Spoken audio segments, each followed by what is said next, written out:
Salam abituriyentlər. Din toplu testindən, tarix fənnindən, atropateniya mövzusundan sizə Heyler-Venn diaqramında Oroyuz, Alban hökmdarı, Artabaz, atropateniya hökmdarının fərqli oxşar cəhətlərini izah eləyəcəm. Deməli,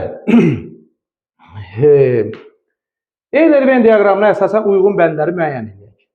A-da deyir ki, A variantında xarici hərbi müdaxiləçilərə qarşı mübarizə aparması. Oroyuz Romalılara qarşı mübarizə aparıb, Kür döyüşündə 66-cı ildə. Artabaz isə Fraspa döyüşündə, ondan qabaq 53-cü ildə Karra döyüşündə, Krassın başçılıq etdiyi Roma qoşunların Karra döyüşündə Parfiyanı müttəfiqi kimi məğlub edib. Deməli, xarici hərbi müdaxiləçilərə qarşı mübarizə aparılmasıdır.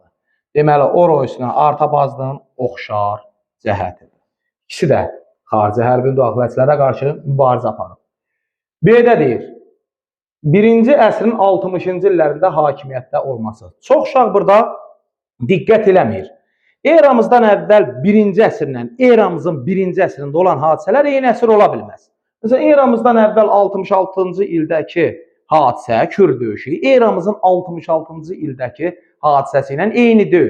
Bunların arasında 66 ilə 66-nı toplayırsan. Çünki 66 il eradan əvvəl gəlmirsən, eramızın 66-cı ilində bizim erada irəli getmirsən. Yəni,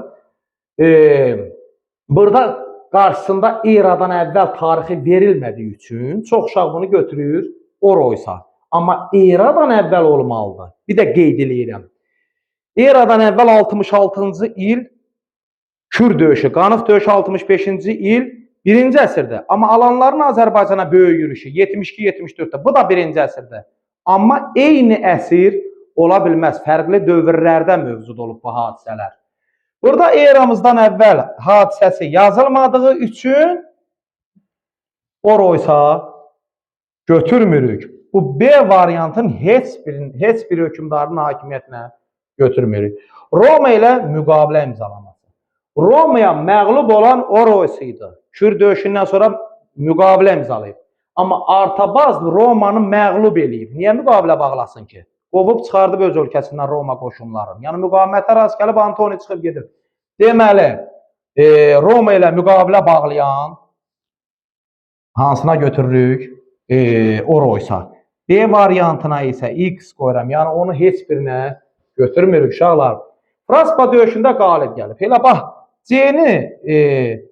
C-ni götürdüksə Oroyuza, burada bizə aydın oldu ki, bayaq dedim ki, Fraspa döyüşündə Artabaz qalib gəlib.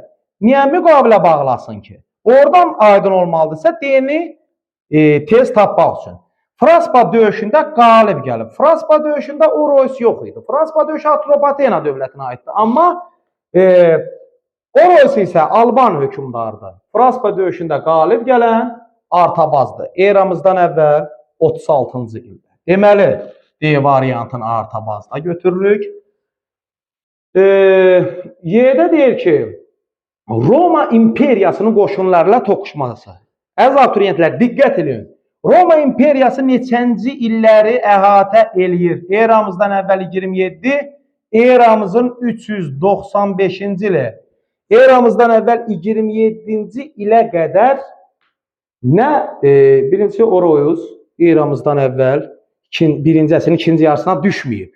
27-ci ilə qədər isə Respublika dövrüdürsə, desəydi Roma Respublikasının qoşunları ilə toqquşması ikisi də. Çünki Kür döyüşündə 66-cı ildə hələ Respublika idi. Roma. Artabaz Antoni ilə vuruşanda Fraspa döyüşündə Respublika idi. Ona görə də Artabazla Oroyuz Roma imperiyasına müharibələr aparmayıb. Artabaz hətta Parfiyanın müttəfiqi idi, Romaya qarşı müharibə aparırlar.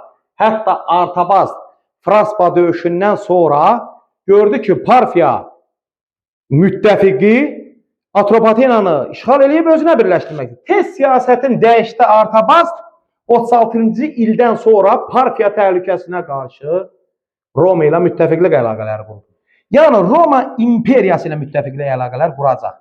Roma imperiyası ilə Atropatena ilə müharibə aparmayıb. Nə də?